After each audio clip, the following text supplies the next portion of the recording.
Okay, so I decided I want to keep doing this. I'm enjoying this. Um, I think I'm kind of finished. I haven't seen all of the first Doctor or all the second Doctor serials, so they're kind of out of the running for me to do this sort of broad, overreaching uh, type of project. Even if it's just very quickly tier list sort of thing, ad hoc, off the cuff sort of thing. I'm really not as familiar with those eras. I've done all the original classic Doctors other than those two, and I think I'm going to move on to the new Who. So, and just start from the beginning. So the first thing I'm going to do is do the first Doctor, Christopher Eccleston. So I'm going to have a lot of throat clearing noises because there's, so to speak, there's a lot of preamble that I'm going to get into in this one because I have a lot of thoughts and lots of feelings about this particular era because it's only one season, but it's incredibly important in the history of Doctor Who. It's important in sort of British television in general. It was kind of where to start? Okay, so I guess the first thing I'll say is that what makes it really interesting as a Who fan, because there's only one season, watching this one season, as a Who fan, it's really interesting to see that this era, especially this season, is kind of the culmination of the wilderness years. Okay, so if people aren't familiar, the original show went for 26 years, 63 to 89. The new show started in 2015, and there's a 15, 16 year gap where there was no official canonical Who being developed on television. But there were all this spin-off media that, filled the gaps because there was still a demand. If you want to think of a market demand, you want to talk about, fan demand, there was still a demand for new content, new stories, new everything. And so you had a really kind of fractured fandom that came in, I'm going to say at least 5 or 6 different kind of flavors. So one, you had the fanzines. So you had people writing fan fiction and passing around photocopied versions of these zines at conventions and so forth. And maybe even like nascent internet bulletin boards, 1989, 1990, these kind of coalescing into a change in the direction of the community from one of being observant and watching the show and talking about it to being a community that is actively producing fan films and fan fiction and fan comics and everything. So there's that section, and I'll show how that kind of connects to other stuff. But then there was also kind of official spin-off media, right? So there were comics that were made that were sort of the official comics that were continuing the story. And there was also the Virgin New Adventures, starting I think in 92, something like that, this Virgin Publishing got the rights to create new adventures using, at that time, the existing Doctor. And so there's like 60 some volumes of novels that came out that continued the story after Survival with the Seventh Doctor and Ace, in introducing new characters, and they were really inspired and influenced by the kind of alternative comic scene in the 80s. So your Sandman and your Watchmen and V for Vendetta and that kind of stuff. So it had a more, at least young adult, mature tone. And among other things, the Virgin New Adventures, like a lot of people that are now Doctor Who writers, cut their teeth on these books. So, like, so many people, including showrunner Russell T Davies, showrunner Stephen Moffat, perennial contributor Mark Gatiss, superfan Mark Gatiss, Paul Cornell, who's kind of one of the breakout stars of the Virgin New Adventure series, and all these people and many more, like Gareth Roberts, for example, have written for the new show. And so during this time, there was kind of like this, almost like a message board conversation between all these authors and all these kind of super fans. Like, well, what should Doctor Who look like in the 1990s? Well, it should look like this. It should look like this. And they're writing novels, and it's kind of like this conversation, because it's the series, what I've read and what I've seen about it, which is, I haven't read a lot so far, but I'm starting to read the novels, is it's kind of a mishmash of different styles and tones and just throwing everything against the wall and trying to make a series out of it. But it's really fascinating to look at it. Like a lot of things, like they crop up immediately. Like in the first episode, Rose, you have this fellow who's like kind of a Doctor Who obsessive, and he's talking about how death follows the Doctor, and he's instrumental in all these horrible catastrophes. Because, well, when you look at it, everywhere he goes, even though he's trying to rescue people, like tons of people die in his wake. So one way to look at it is that he's kind of the bringer of death, like from a certain person's perspective, and kind of thinking about what a world looks like that has this Doctor, this character running around in it, and how people react to that, which is not really explored in the original series. It's an idea that's brought up in the spin-off media, and it's then explored at least a little bit, tangentially, in the new series. And then the last part of the spin-off media is, well, I think there was BVV videos, which are kind of unofficial. Well, there's weird stuff with the original show where the writers from the original show had the rights to the characters and monsters they created. So even though they didn't have the rights to the Doctor, because that's owned by BBC, they could make a Cyberman story, or they could make, Auton story, or a Brigadier story. So they could bring these characters and have the original actors in it, but they couldn't really fully integrate with the Doctor Who world. So, like, canonicity of those things are really questionable. But Kate Stewart, for example, Brigadier's daughter, was introduced in this kind of unofficial spin-off media and has now been integrated into the show, and who's the new leader of the unit, like, however you feel about that. But that's something that came from this. So the Wilderness Years is this really wild time where there doesn't seem to be any one thing that's official. Oh, that's right, the last thing is the audio dramas, which are continuing today. They started in, like, 1999. I think there were one or two that were earlier than that, but the big Finnish audio dramas started in, like, 1999 with, at that point, oh yeah, and of course, I'm sorry, I'm just adding more and more things. And of course, the Doctor Who TV movie, which was supposed to be a backdoor pilot. I'm going to do a whole video on that, and there's a lot of things I can talk about that. But that sort of delineates the Wilderness Years, like before the movie and after the movie. Like, what do people think about the show before the TV movie was made, and what do people think Doctor Who is supposed to be after that? So before you had Sylvester McCoy, and he was the current Doctor, then you have Paul McGann, and so in spin-off media, he becomes the official Doctor. Anyway, but all of this is kind of working up to, this is what was in the mind of the writers, and in the mind especially of Russell T Davies, the showrunner, when he restarted the show.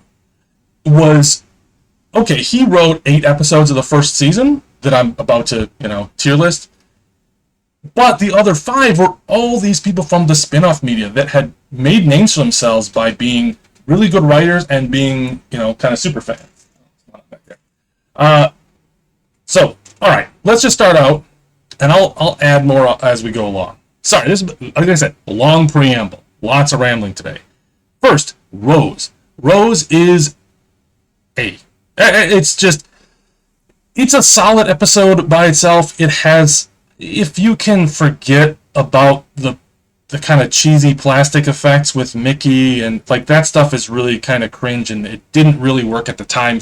But everything else, introducing a new character and showing that this show is about kind of being told from her perspective. It's about Rose as much as it is about the Doctor, in a way that we didn't really see in the original series, with the exception of Ace. Ace being kind of, she was like wasn't just, a companion. She wasn't just nobody. She had a backstory, and she had feelings and thoughts, and she had an arc and development and all this other stuff. And it really was a partnership with the Doctor in a lot of respects during her era. And that's very much, I don't think the character Rose really can match this on the screen with the Doctor. I don't think she's really an equal, but that's, I think that's kind of what they're trying to do with the Rose. Say, look, this is a working class girl, and she can do all this stuff. Like, we all have the message from Rose, not just the episode, but the character in general, is that we all have potential that is not realized in the world because of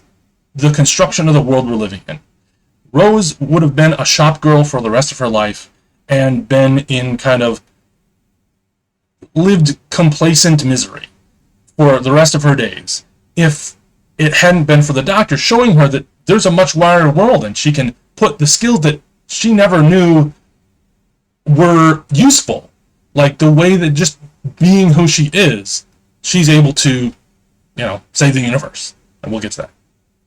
But the way it's set out, the writing, the introduction of the Doctor, it's really like it is a soft reboot. It is a new pilot for the show.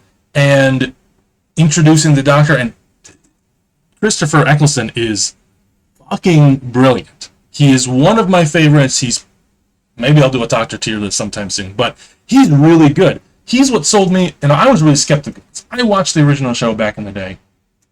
I was really skeptical about the idea of Doctor Who being rebooted, especially after the kind of debacle. It's been looked at a more favorable light, but the TV movie for 1996 is not the best that Doctor Who has to offer. And so I thought, it's going to be another one like this. Like, you should just leave it in the ground. But when I heard they cast Christopher Eccleston, I was like, okay, I'm interested. This is going to be something that's new and different, and it's a different spin, because I knew this guy as an actor. Like, you can't see him in any role.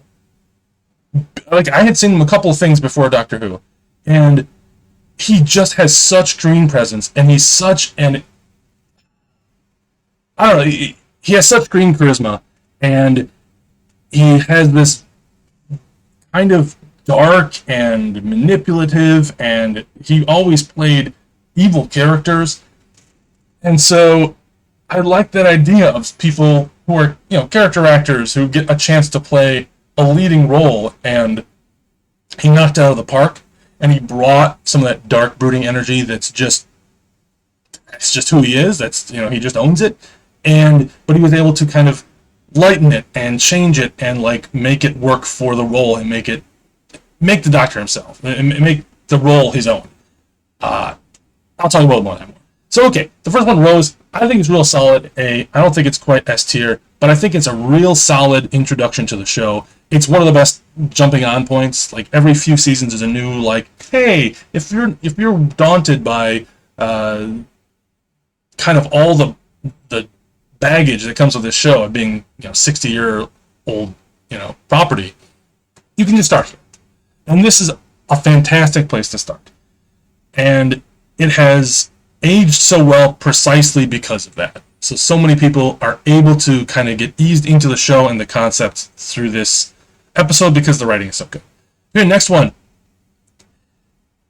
End of the World, I believe it is. It's probably high B, low A. The actual story it's okay. It's not great. I like that they did this. I like the idea of just going so far into the future that you're seeing the Earth destroyed. But what's really interesting is seeing how Rose copes with it. Like, how do you continue to live a normal life when you know that the world is going to be destroyed? Even if it's super far in the future, how do you continue living when you know that, this happens? Like, how do you continue in your life if you know how you die? That kind of thing. And it really is, it's an early instance, an early example of how the show is going to deal with these sci-fi concepts and how they affect the lives and the psyches of normal people. And that's a really important theme at least in the Russell T Davies series. I think it kind of fell by the wayside in the Moffat era, with the exception, maybe the Ponds are kind of a good example. We'll get to that sometime. But I think it's probably top of B, bottom of A. Next, Unquiet Dead. The first one that's written by someone else, it's written by Mark Gatiss, who was, this is probably bottom of B. Mark Gatiss is kind of a perennial like super fan. He worked with BBB Video and he wrote a bunch of stuff, and he kind of came to prominence in the late 90s, early 2000s with League of Gentlemen. He's a really good actor, really good writer. The things that he has produced for Doctor Who have been real hit and miss. Some of them are my favorites and some of them are least favorites. This one is kind of right smack dab in the middle. I'll put it top of C. It introduces a lot of concepts that we're going to revisit, like the idea of Cardiff, I think it is, having some like dimensional rift. Like, this is the first time this is kind of brought up. There's the Gelth. I think at the time there was, and some people talk about this still, that there's these ghosts that they look like ghosts, but actually what they are is interdimensional beings that are fleeing the Time War. So they kind of talk about the Time War a little bit. And then this Doctor is all about like kind of fallout from the Time War. And they turn out to be evil, and they turn out to be wanting to dispossess people and whatever. But there was a controversy at the time that there was a reading of this show and its themes to be very anti-immigrant, that these are people that were displaced by a war and they're just seeking refuge somewhere, but really they're evil people in disguise. They're going to take your body, like take your jobs or something like that. And it's an interesting reading. I don't think it's there in the text. I think it's a purely coincidental one. So I don't judge it by that. I don't think that Mark Gatiss is like secretly a raging right-wing bigot, but it's an interesting wrinkle. But it's a solid episode. Next one. This one's kind of controversial. It's what is it called? Aliens of London, World War III. For some reason, Tier Maker only has one icon for each of the two-parters, and there's 3 two-parters in this season. So, Aliens of London, yeah, bottom B, top of C. I think a lot gets made about the silly farting aliens, and rightfully so. I mean, they are very silly. The concept is ridiculous. They look like giant babies with claws. The design of these things is utterly weird, but it definitely feels like appropriate for Doctor Who. This is kind of the first like kind of monster episode. I mean, I guess we had Cassette or whatever her name was in the End of the World, but yeah, this is like the first like generic kind of monster that you're trying to run away from. It's got Mickey, it's got Rose's mom doing like kind of the beginning of their arcs. Like, okay, they're being brought into the Doctor's world and being put in danger, and we're seeing how they react and how Rose reacts to their family or her friends and family being put in danger because of her association with the Doctor. Again, seeing how this plays out.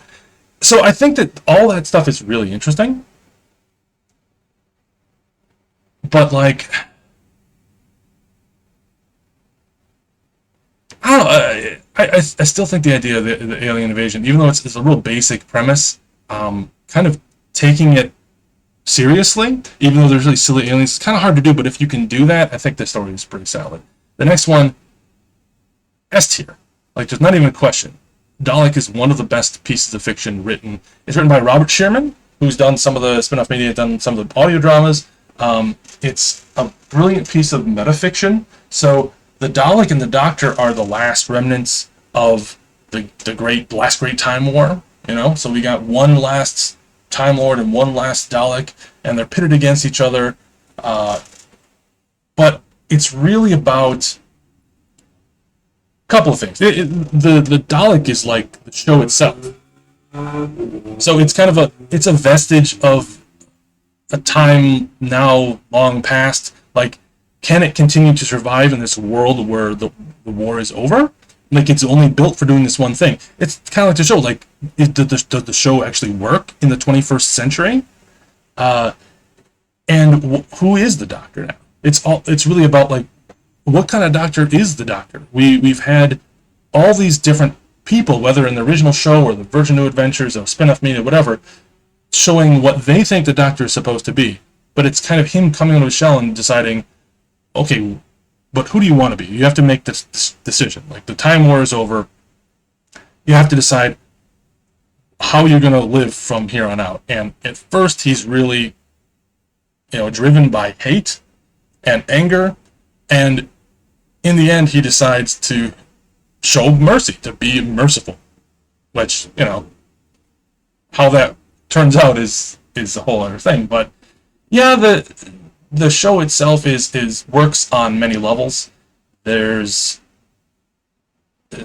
some characters which are not great, the weird American tycoon, and there's also like the IT nerd that comes along with the next episode. I don't really like those characters so much, but just the scenes with the Doctor and the Dalek are worth the price of admission. Fantastic episode. Okay, next one is The Long Game. The Long Game is kind of... I don't know, I want it to be better than it is. I don't think it works for a top of C. It introduces a lot of interesting ideas. I think that it could have been... Okay, so the idea is that there's this alien that's kind of like preventing human progress. This is the 29th century. I don't know what it's supposed to be, but like, human beings should have progressed much farther than this. Why is who's interfering with this? And it's the media. It's whatever. This really could have been a good anti-capitalist critique of, what's holding us back is the system that has constrained us and is driven by profit and all kinds of things. I can get into Marxist theory and all this other stuff, but the point is that it could have been that, but it's not. I don't think there's quite enough material for it to be read that way. So you really kind of have to read it on a surface level. On a surface level, it's a good yarn, but again, not what it could have been. Next one is Father's Day. Again, written by another. This one is S tier. It's written by another Virgin New Adventures alumnus, Paul Cornell. He's kind of one of the breakout stars. He's written this and one or two other episodes, the really well-regarded episodes of the new show, and he's probably one of the best character writers for Doctor Who, because he's able to kind of write realistic emotional drama in a sci-fi setting, which is what the new show kind of wants to be, which is sci-fi melodrama. And I think this episode is really...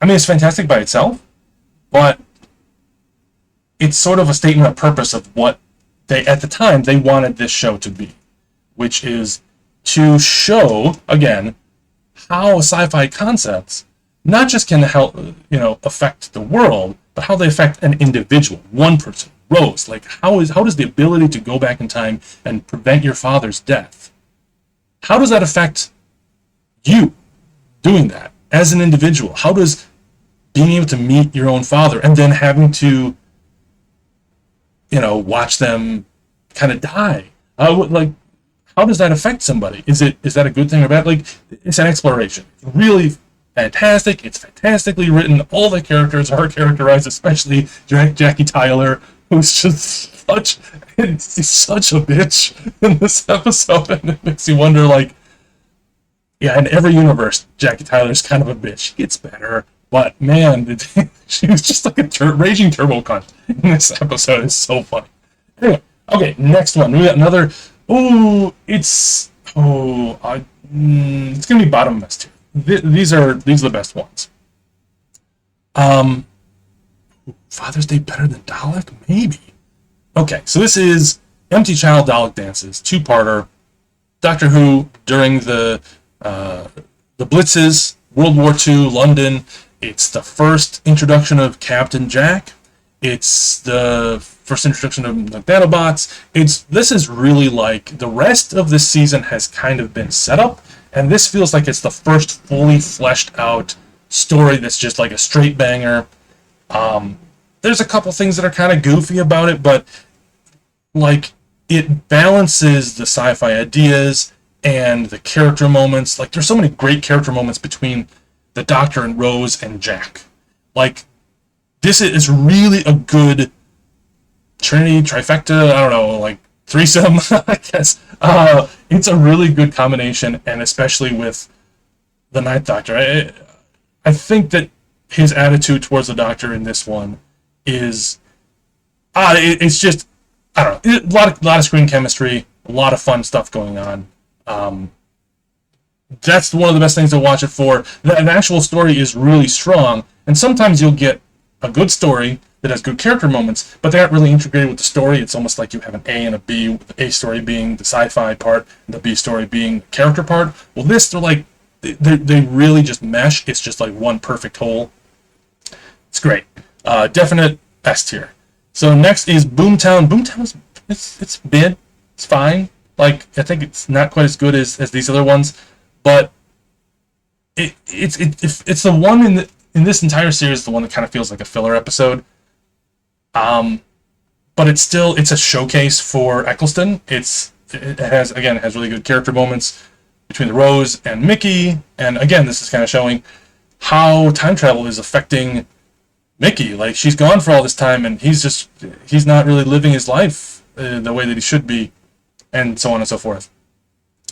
The actual story is, again, it's weighted on the character side, and the character moments, it's like if I'm just rating that part of it, it'd be an A, but the story itself is not terribly compelling, so it kind of still feels like a filler episode, but it's kind of the best kind of filler episode, where it's like you don't have much of a budget, you don't have too many effects to do, you're just going to have a lot of like, sitting there, shot, reverse shot, sitting in a restaurant talking to each other or something like that, and you have this chance to flesh out the characters before the final two-parter, which is really going to be a lot more whiz-bang and effective than that. And the final two-parter, I'm going to put this above Rose.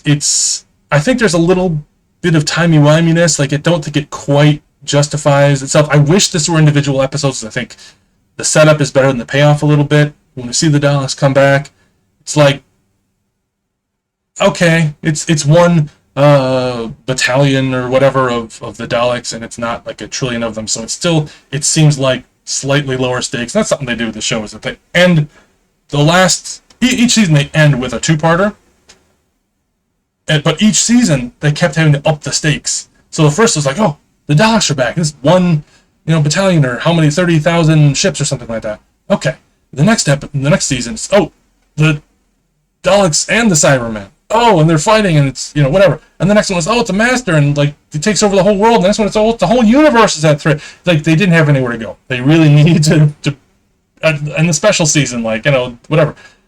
Like, they keep having to ratchet up the threat level, and it was just kind of this is the beginning of the arms race for the season closers for Doctor Who. And at this level, it still feels really epic. In kind of hindsight and having seen the rest of the show, it kind of, I won't say it ruins it, but it kind of makes it seem less epic after seeing like all this other stuff, like because they kept having to up the stakes. But on its own, story's great, characters are great, generation scene is great. It's sadly the last time we may ever see Christopher Eccleston on screen as the Doctor.